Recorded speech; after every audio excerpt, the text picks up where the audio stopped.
Pakistan at the United Nations. We'll discuss the Prime Minister's speech to the General Assembly, the war in Afghanistan, and China's role in revitalizing Pakistan. Hello, I'm Arun Naidu, and this is a special edition of The Heat.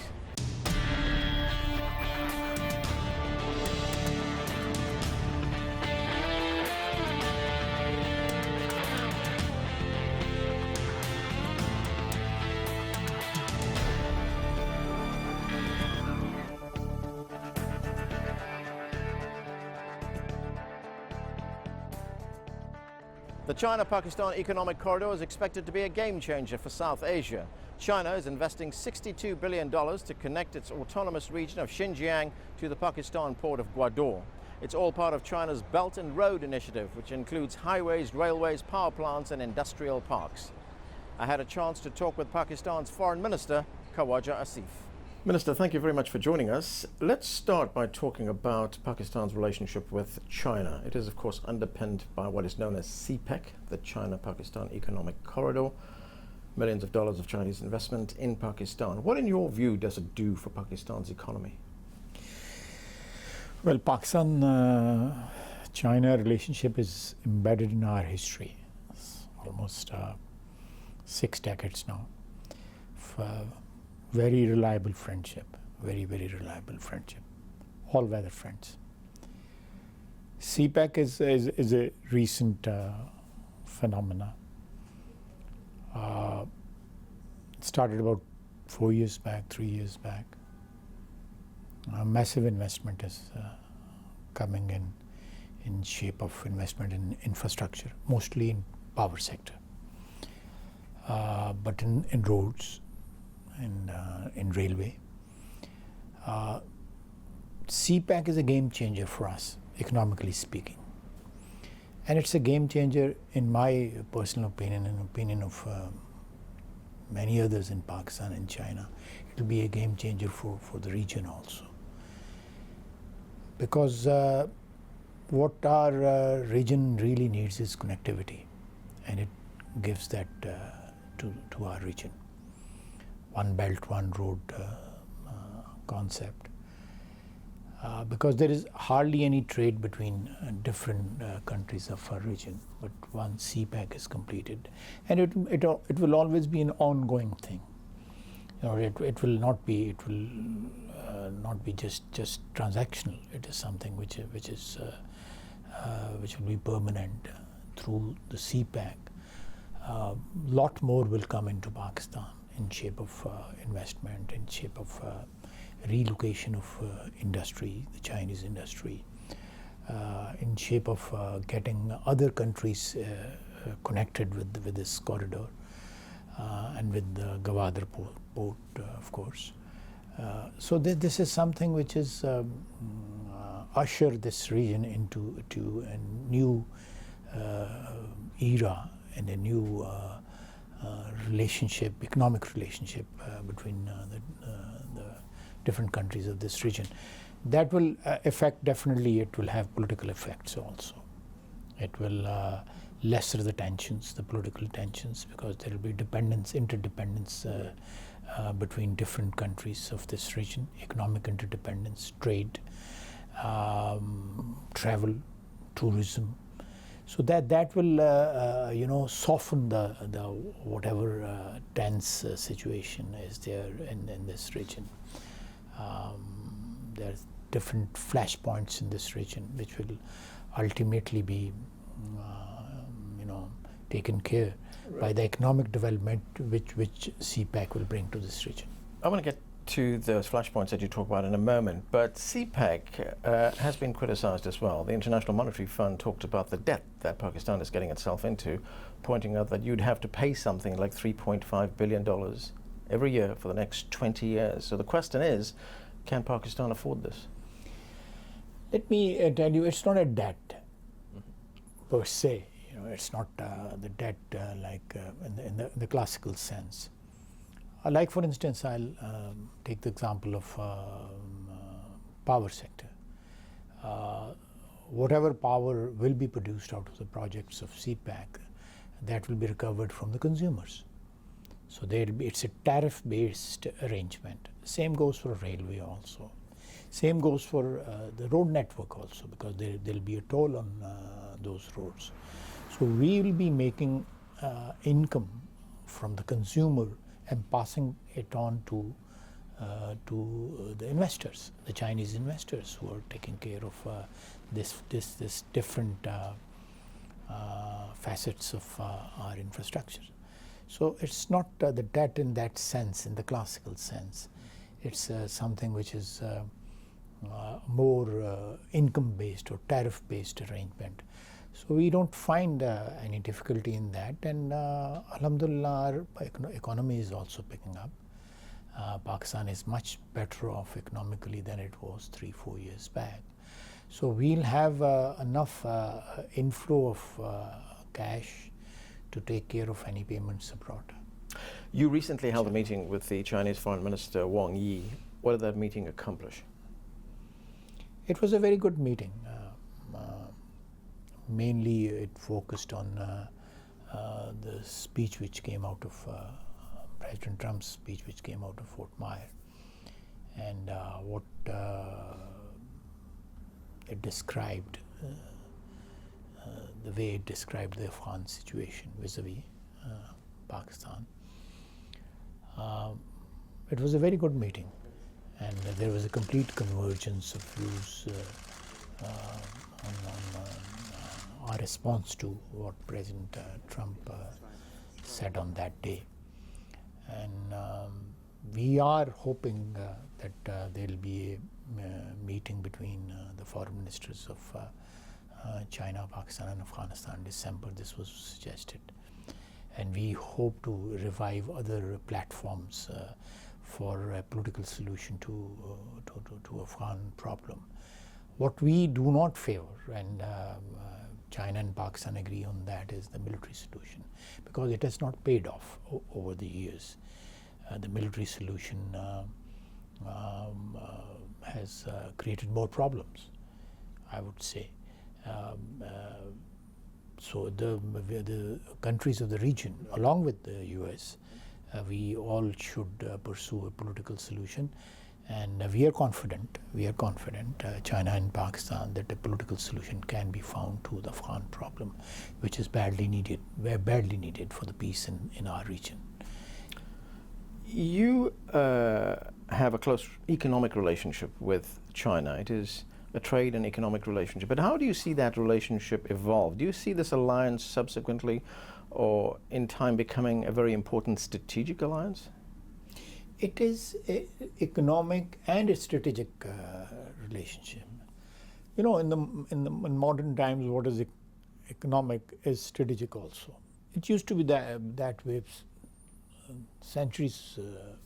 If you look at the world history, most of our economic powers were military powers.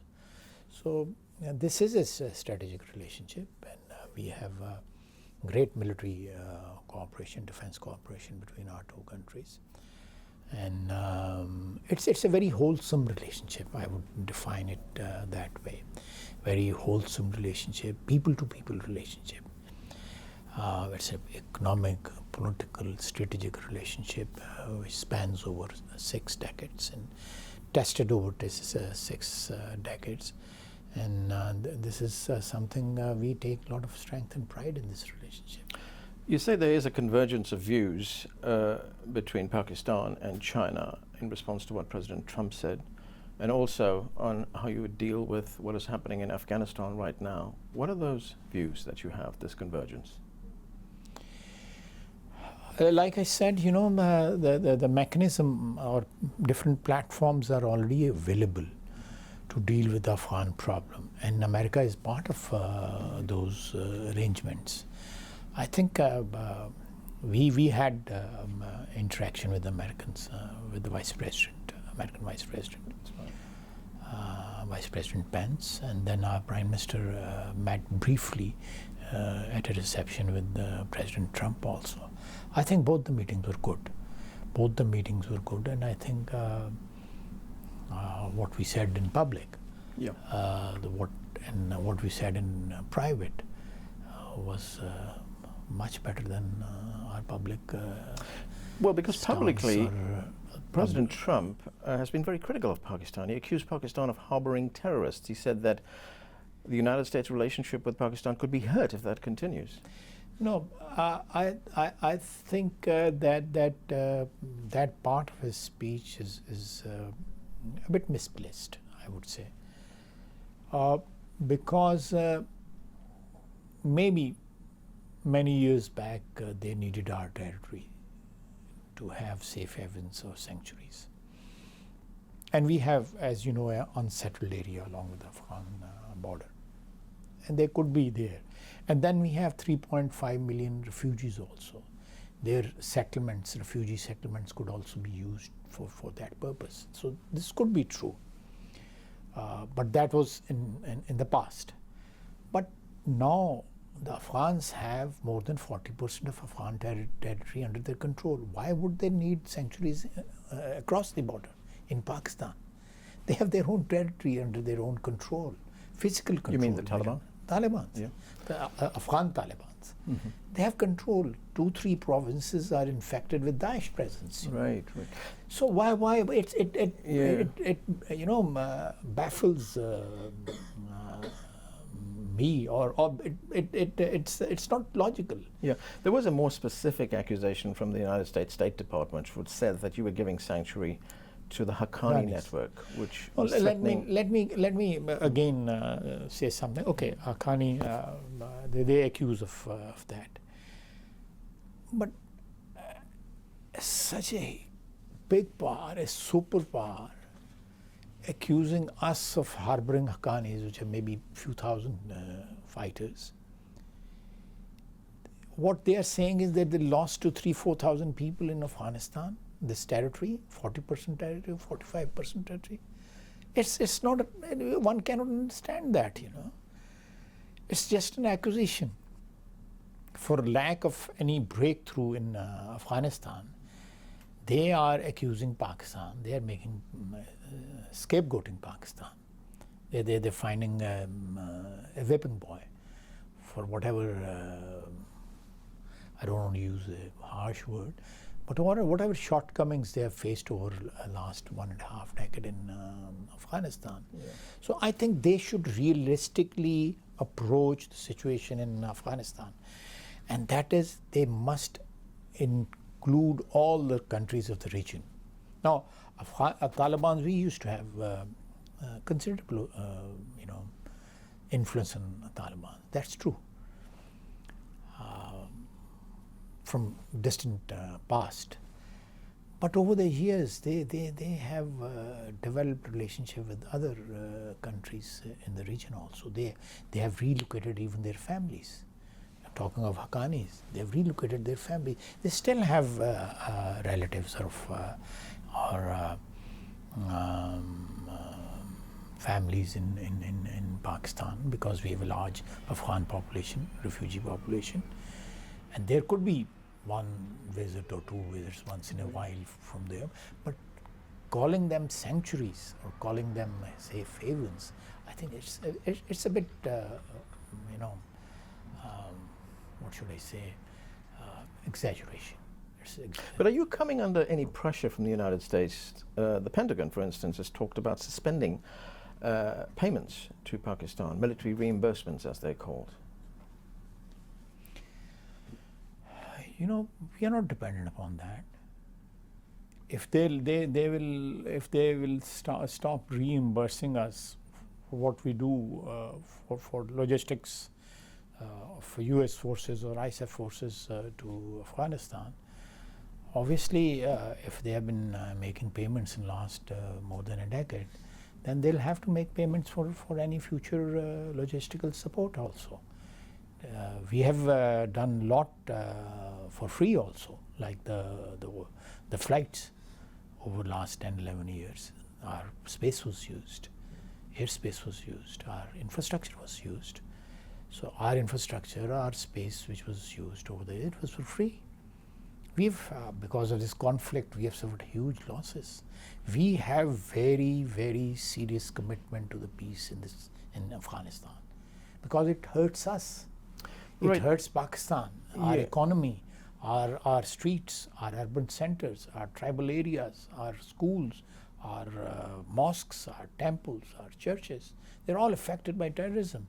And that infection comes from Afghanistan. Right, that commitment that you talk about, not so long ago, you said that Pakistan needs to implement what you called a paradigm shift to meet the growing security and economic challenges of the region. Explain that to us. What is a paradigm shift? How do you see it?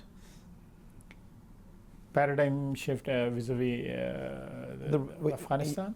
Well, Afghanistan, you said the region, economic and security issues in the region. No, when I said that, to find a regional solution to the Afghan problem, and paradigm shift in economic sense, which is already taking place in shape of CPEC.